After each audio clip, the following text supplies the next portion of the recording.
Surat Katargam police સ્ટેશનમાં લોક દરબારનું આયોજન કરવામાં આવ્યું। પહેલીવાર પોલીસ દ્વારા સાયબર બાબતે લોક દરબાર 172 સાયબર ક્રાઇમનો ભોગ બનેલા વ્યક્તિઓ આ લોક દરબારમાં ઉપસ્થિત રહ્યા। આ ઉપરાંત સાયબર ક્રાઇમનો ભોગ બનનાર વ્યક્તિને 38 લાખ જેટલી રકમ જે તે વ્યક્તિને પરત કરવામાં આવી।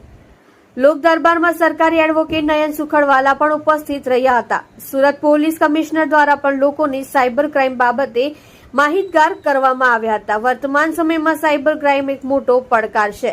નાની રકમ લોકો ગુમાવ્યા બાદ પરત મેળવતા નથી।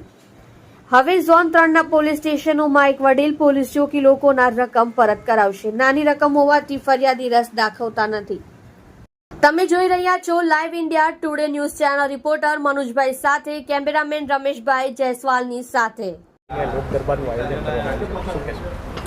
આજે સુરત શહેરના ડીસીપી ઝોન 3 શ્રી પિનાકીન પરમાર દ્વારા એની જો સમગ્ર જો પોલીસ સ્ટેશન જો એના તાબામાં આવે છે, આ વિસ્તારમાં જેટલા સાયબર ક્રિમિનલો દ્વારા અમારા લોકોના જો ચીટિંગ કરવામાં આવી હતી, જો હાવ નાની રકમો હતી, 400 રૂપિયા 500 રૂપિયા લઈને 1000 2000 5000 તક હતી, અને એના જ્યારે બનાવ બના આ લોકોના સાથે ત્યારે આ લોકો જો સાયબર ક્રાઇમ પોર્ટલ ઉપર ફરિયાદ કરી હતી। ફરિયાદના અંતે જો એ અને પોલીસના પ્રયાસના અંતે આ બધા પૈસા આપણા રિકવર પણ કરવામાં આવેલા, અને આ જ પૈસા આ લોકોને પરત કરવા માટેના આજના કાર્યક્રમ અહીંયા આયોજિત કરવામાં આવેલ, જેમાં આ શીર્ષક હતા કે અમે લોકો બહુ પહેલાં ટ્રાય કર્યા, કોઈ આવવા માંગતા નહીં હતા, કારણ કે 500-700 રૂપિયા હોય અને પછી કોર્ટના જો પ્રક્રિયામાં જવાના હોય, આપણા વકીલશ્રીઓને મળવાના હોય ફોર્મ ભરવા માટે, રિફંડ માટે, તો એનાથી દૂર ભાગતા હતા। તો અમે લોકો એવા શીર્ષક હેઠળ કે આપના રસ નથી પરંતુ સુરત શહેર પોલીસના રસ છે આપના પૈસા માટે છે, તો એના હિસાબ તો 170 કુલ 170 જેટલા લોકોના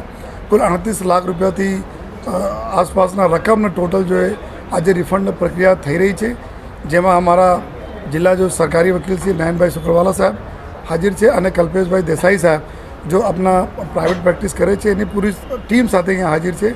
જો અમારા જો ફરિયાદીઓ છે એના તાત્કાલિક ફોર્મ અહીંયા જ અહીંયા ભરીને અને કોર્ટમાં જઈને જો નામદાર કોર્ટના ઓર્ડર લઈને પછી આ લોકોને પરત પૈસા આપવાની કાર્યવાહી કરવામાં આવશે।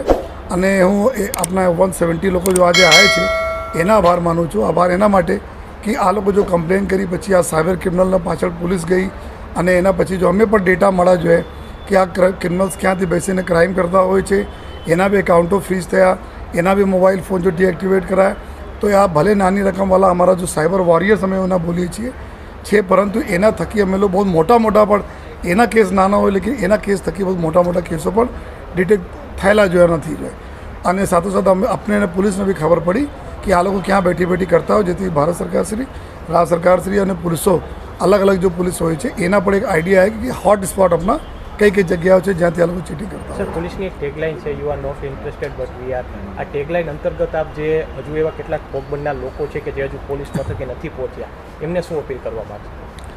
અમે આપ બધા લોકો જોઈ શકો છો, આપને મીડિયાના મિત્રો માધ્યમથી આ બધા જોઈ શકો છો, આપને ભલે નાની રકમ હતી પરંતુ અમારા લોકો માટે કેટલી ઇમ્પોર્ટન્ટ હતી કે આપના બીજા પૈસા જતા આમાંથી રોકાયા। આપ એક લેટ ગો કરો તો બીજા ત્રીજા આપની ઉપર સાયબર અટેક થાય, તો જેથી આપે એક વખત એક્ટિવ થયા, આપના થકી જો ઘણા બધા લોકો બીજા પકડાયા લોકો, અને પછી પૈસા પરત મળે છે, તો બીજા લોકો સાથે જો બી આ રીતે બનાવ બનેલા છે, જો સાયબર ક્રાઇમ પોર્ટલ ઉપર રિપોર્ટ કરેલા છે, એના પૈસાને બી અમે લોકો બીજા ઝોનમાં બી ટૂંક સમયમાં આ પ્રકારના કાર્યક્રમ કરીશ। આપ આવો, અને એટલા હું આપણે બધાને ખાતરી આપું છું કે જો ટીમ છે, અમે જે રીતે બતાવ્યા કે અમારા બંને જો અમારા વકીલશ્રીઓ છે જેના ખૂબ સારા સહયોગ છે, તો આપને કોઈ બહુ તકલીફ પડવાની નથી, પરંતુ અમે લોકોને બહુ આનંદ થશે, પોલીસનો બી મોરાલ વધશે કે અમે જો મહેનત કરીને પૈસા રિકવર કર્યા એના ખરેખર જો હકદારો હતા એના પૈસા પરત ગયા।